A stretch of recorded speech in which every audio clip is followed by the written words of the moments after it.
Here's something nobody talks about, but everyone feels.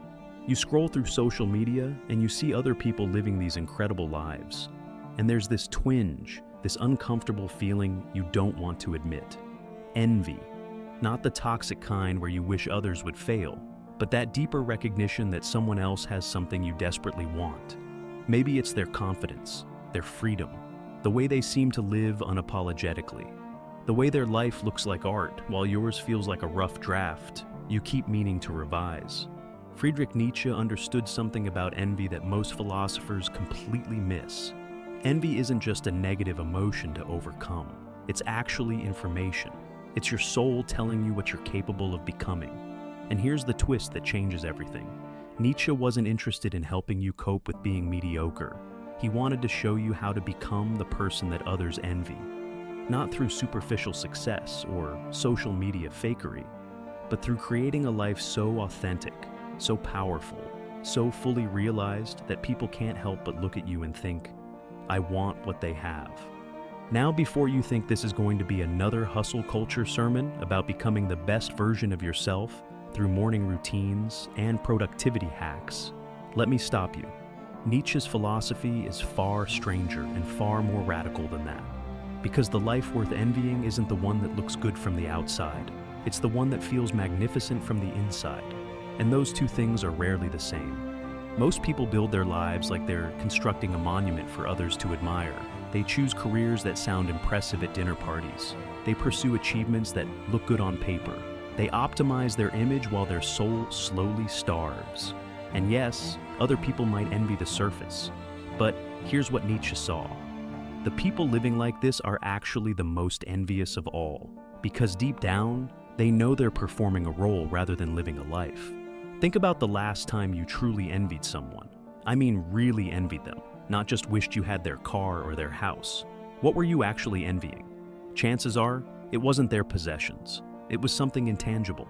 The way they carried themselves, their certainty, their aliveness, the sense that they were somehow more real than everyone else in the room, that they had figured out some secret about existence that you're still searching for. Nietzsche spent his entire philosophical career trying to articulate that secret. And what he discovered is that the people you genuinely envy are the ones who have stopped performing for an audience. They've stopped trying to live up to anyone's expectations. They've stopped chasing society's prefabricated dreams. Instead, they've done something much harder and much rarer. They've created their own values and built a life around them.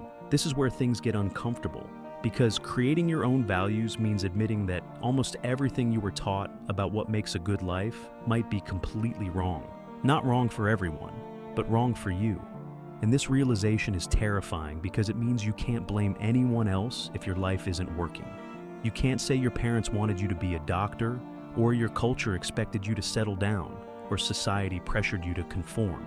At some point, you have to take responsibility for the fact that you're living someone else's dream instead of your own. Nietzsche called this moment of recognition the death of God. Now, whether you're religious or atheist, this isn't about theology. It's about that moment when you realize that there's no cosmic authority telling you how to live, no universal rulebook, no one right path. And most people experience this realization as a crisis. If nothing is objectively meaningful, then doesn't everything become meaningless? If there's no should, then how do you know what to do? But here's where Nietzsche flips the script entirely. This moment of crisis is actually the beginning of freedom, because once you realize that meaning isn't given to you, you understand that you have to create it yourself. And the people you envy, they've already figured this out. They're not following anyone's blueprint. They're writing their own. They're not trying to live correctly according to some external standard. They're trying to live magnificently according to their own internal compass. So, what does it actually mean to create your own values? This isn't some abstract philosophical exercise. It's intensely practical. It means looking at every area of your life and asking a question most people never ask. Do I actually want this, or do I just think I should want this? Do I care about this because it matters to me, or because it earns approval? Am I pursuing this dream because it's mine, or because I'll be praised for achieving it? These questions are brutal because they expose all the ways you've outsourced your own life. You've let your parents decide what success means. You've let your peers decide what's cool. You've let social media decide what happiness looks like. You've let advertising decide what you should desire. And then you wonder why achievement feels hollow. Why getting what you thought you wanted doesn't actually satisfy you. It's because you've been climbing someone else's ladder this whole time. Nietzsche introduces a concept that sounds simple, but is actually revolutionary. He calls it becoming who you are. And yes, that sounds paradoxical. How do you become what you already are? But that's exactly the point. Right now, you're not who you are. You're a composite of other people's expectations and society's programming and your own unconscious reactions to childhood wounds. The real you, the authentic you, the you that would make others envious of your existence, is buried under all of that. Think of it like this. You're a sculptor, and your life is the marble. But instead of carving away everything that isn't your true form, you've been adding layers, layer after layer of should and must and have to. You've covered yourself in so much social conditioning that you've forgotten what shape you naturally want to take. Becoming who you are means removing all those layers, chipping away everything that isn't actually you until something real emerges. This process is painful because it means letting go of identities you've invested in. Maybe you've built your entire sense of self around being the responsible one, the good child, the reliable friend, the selfless partner. And these aren't bad things, but if they're not authentically you, if you're performing them out of fear or guilt or the need for approval, then they're not serving you, they're imprisoning you. Now here's where this connects to creating an enviable life. The people you envy have already done this painful work of self-excavation. They've figured out who they actually are beneath all the conditioning. And because of that, there's a coherence to their existence that's magnetic. They're not contradicting themselves. They're not saying one thing and doing another. They're not performing virtue while feeling resentful. There's an alignment between their values, their choices, and their actions that creates a kind of power. Nietzsche calls this power the will to power, but forget everything you think that means. He's not talking about dominating others. He's talking about something internal and creative. The will to power is your life force expressing itself. It's the drive to grow, to create, to overcome obstacles, to expand your capacities, to become more than you currently are. Everything alive has this drive.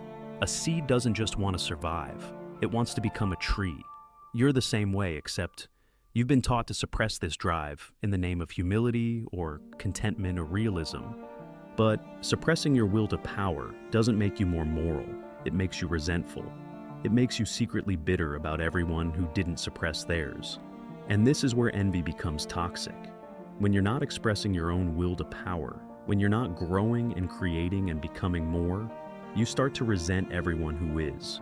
You start to tear down anyone who's doing what you're too afraid to do. You start to call their ambition selfishness, their confidence arrogance, their success luck, anything to avoid admitting that they're doing something you're not. Nietzsche saw this pattern everywhere. He called it resentment. And it's the psychology of people who have given up on their own greatness and now need everyone else to stay small too.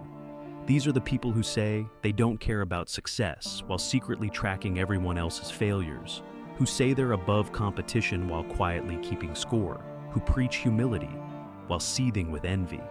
And the tragedy is that they could channel that envy into fuel for their own transformation, but instead they use it as poison. So here's a different approach. The next time you feel that twinge of envy, don't suppress it. Don't feel guilty about it. Ask yourself what it's telling you. If you envy someone's freedom, what are you allowing to cage you? If you envy their boldness, what are you too afraid to say or do? If you envy their creativity, what have you stopped creating? If you envy their joy, what have you stopped allowing yourself to enjoy? Your envy is a map to your unlived life. And here's what's beautiful about this. When you start living your unlived life, when you start expressing your will to power, when you start becoming who you actually are, something shifts. You stop being envious of others because you're too busy creating something yourself. You stop comparing yourself to other people because you're on your own path now, not competing on theirs. And this is when you become someone that others envy, not because you're performing success, but because you're radiating authenticity. Nietzsche talks about the noble type versus the slave type, and these aren't about social class, they're about psychology. The noble type creates their own values. They say, "This is good because I declare it good." They don't need external validation because they're their own authority. The slave type, on the other hand, defines themselves in opposition to others. They need someone to rebel against, someone to feel superior to, someone to blame for their limitations. Their entire identity is reactive. Most of us spend our lives in slave psychology without realizing it. We define ourselves by what we're not. We rebel against our parents' values without ever asking what we actually value. We position ourselves against mainstream culture without creating an alternative culture. We know what we're against, but we have no idea what we're for. And this is exhausting because you can never rest. You're always fighting something, always proving something, always reacting. The noble type, the person with an enviable life, has moved beyond reaction to creation. They're not trying to prove anything. They're not rebelling against anything. They're simply building something magnificent according to their own vision. And this is what makes them magnetic. People can sense when someone is living from their own center rather than in reaction to others. There's a groundedness, a certainty, a kind of sovereignty that's incredibly rare. But let's get even more specific about what this looks like in practice. Creating an enviable life means making choices that most people are too afraid to make. It means saying no to good opportunities because they're not great ones. It means disappointing people whose approval you've been chasing. It means being willing to be misunderstood. It means prioritizing what matters to you over what impresses others. And this requires tremendous strength because you're going against the current of social pressure that flows in every interaction. Nietzsche has this idea about self-overcoming. Most people think the goal is to accept yourself as you are, to love yourself unconditionally, to embrace your flaws. And while there's value in self-compassion, Nietzsche points to something more dynamic. The most alive people are constantly overcoming themselves. They're not satisfied with who they are. They're excited about who they're becoming. They set standards for themselves that no one else would impose. They push themselves harder than any external authority ever could. Think about the people whose lives you truly envy. They're probably not coasting. They're probably not resting on their achievements. They're probably pursuing something difficult, creating something ambitious, developing some skill or capacity. They're in motion, they're growing, and this growth isn't performative. They're not doing it for the gram, they're doing it because standing still feels like death to them, because they have this internal drive to see what they're capable of. This is the secret that changes everything. An enviable life isn't about reaching some destination. It's about being in perpetual motion towards something that matters to you. It's about having a project, a mission, a creative obsession, something you're building or making or becoming that gives your days purpose and direction. And the specific project doesn't matter as much as the fact that you have one, that you've chosen something worth dedicating yourself to. Nietzsche uses this beautiful phrase. He talks about giving style to your character. He says the great individuals are the ones who survey all the strengths and weaknesses of their nature and then fit them into an artistic plan. They don't try to be someone else. They take who they actually are, with all their quirks and contradictions and flaws, and they shape it into something coherent, something beautiful, something uniquely theirs. This is what people are actually envying when they envy you. Not your achievements, not your possessions, not your circumstances. They're envying the fact that your life has style, that it's a work of art, that it expresses a coherent vision, that every choice seems to be part of a larger pattern, that you're the author of your existence rather than a passive character in someone else's story. So how do you develop this style? How do you become the artist of your own life? It starts with a different relationship to difficulty. Most people avoid hardship. They optimize for comfort. They make choices that minimize pain and maximize pleasure. And there's nothing wrong with that, except it produces a very predictable, very small life. The people with truly enviable lives have a different approach. They voluntarily choose difficult things, because difficulty is what creates character. Nietzsche says, what doesn't kill you makes you stronger, but he means something more subtle than just enduring hardship. He means that when you voluntarily take on challenges, when you push yourself beyond your current limits, when you face down fears and overcome obstacles, you're literally creating yourself. You're proving to yourself what you're capable of. You're expanding your sense of what's possible. And this builds a kind of confidence that can't be faked. The person with an enviable life has usually overcome something significant. They've faced a fear and moved through it. They've attempted something difficult and succeeded. They've failed at something important and gotten back up. And these experiences have given them a depth that people without challenges never develop. They know themselves in a way that protected people never can. And this self-knowledge is what makes them solid, unshakable, real. Here's another layer to this. Nietzsche talks about amor fati, love of fate. And this isn't some new age idea about everything happening for a reason. It's something much more powerful.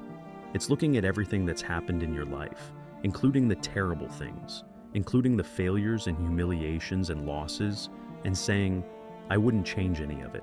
Not because it was all good, but because all of it shaped you, and who you've become is worth everything it cost. People with enviable lives have this quality. They're not carrying resentment about their past.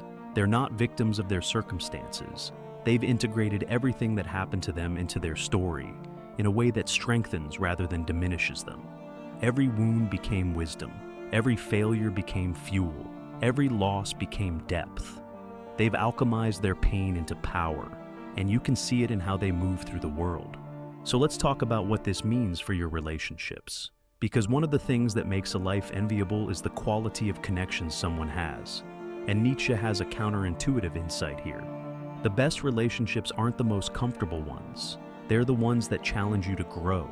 He says you should seek out friends who are like arrows, pulling you toward who you could become, rather than companions who keep you comfortable where you are. Most people surround themselves with people who validate their current identity, who don't challenge them, who don't push them to be better. And this feels safe, but it's actually stagnation. The person with an enviable life has relationships that elevate them, friends who expect more from them, partners who believe in their potential, mentors who see possibilities they can't see yet. And yes, these relationships can be uncomfortable because growth is uncomfortable, but they're also what prevent you from settling. There's this idea in Nietzsche about the eternal recurrence. He asks you to imagine living your life over and over again, exactly as it happened for eternity. Would you want that? Could you embrace it? And most people's honest answer is no, because they're living in ways they don't actually want to live. They're enduring their days rather than creating them. They're getting through life rather than savoring it. But the person with an enviable life has a different answer. They're living in such a way that yes, they would happily live it again. Every choice they make is so aligned with their values, so true to who they are, that they would choose it forever. This doesn't mean their life is easy. It means their life is theirs. And that makes all the difference. Here's where this all comes together. Creating a life worth envy isn't about achieving some external standard of success. It's about achieving internal coherence. It's about living according to values you consciously chose rather than unconsciously inherited. It's about expressing your will to power through creation and growth rather than suppressing it. It's about becoming who you actually are rather than who you think you should be. It's about loving your fate rather than resenting it. It's about making every choice so fully that you would choose it again and again. And when you live like this, something remarkable happens. You stop caring whether people envy you or not. You're too absorbed in your own becoming to worry about their perception. You're too excited about what you're creating to need their validation. You're too grounded in your own values to be shaken by their judgment. And paradoxically, this is exactly what makes you enviable. Because people can sense when someone has stopped performing and started living. The ultimate irony is this. If you try to create an enviable life so that others will envy you, you'll fail. You'll just be performing again, building another facade. But if you commit to becoming who you actually are, to expressing your unique will to power, to creating according to your own values, to loving everything that brought you here, to choosing difficulties that grow you, to making every day something you would live again, then you'll create something far better than an enviable life. You'll create a life you don't want to escape from, a life you're proud to claim, a life that feels like yours. And that's Nietzsche's hidden philosophy. It's not about being better than others. It's about being more fully yourself than most people dare to be. It's not about winning at someone else's game. It's about having the courage to play your own game entirely. It's not about creating envy. It's about creating meaning. And when you create genuine meaning, when your life becomes a work of art that expresses your deepest values and highest aspirations, when every choice flows from your authentic center rather than external pressure, people will naturally look at you and feel that twinge. that recognition that you have something they want. But here's the beautiful part. What they want isn't what you have, it's what you did. The courage to stop performing, the strength to disappoint people, the clarity to know what matters to you, the commitment to build a life around it. And they can have all of that too. They just have to be willing to do what you did, to question everything, to reject the prefabricated dreams, to excavate their authentic self, to create their own values, to express their will to power, to overcome themselves again and again. That's the gift of an enviable life. It doesn't just make people jealous. It shows them what's possible. It proves that you can live differently, that you can build something magnificent out of the raw materials of your existence, that you can transform yourself from someone who envies into someone worth envying. And the only thing standing between you and that transformation is your willingness to start, to begin the work of becoming who you are, to stop asking what others think you should do and start discovering what you actually want to create. So, here's the final question. Not what would make others envy you, but what kind of life would you be proud to live again and again forever? What would that life look like? What would you need to change? What would you need to let go of? What would you need to create? Because that's your answer. That's your path. That's the life Nietzsche is challenging you to build. Not for anyone's approval, not for social media, not to prove anything, but because you only get one existence and it would be a tragedy to waste it living someone else's version of a good life instead of creating your own masterpiece.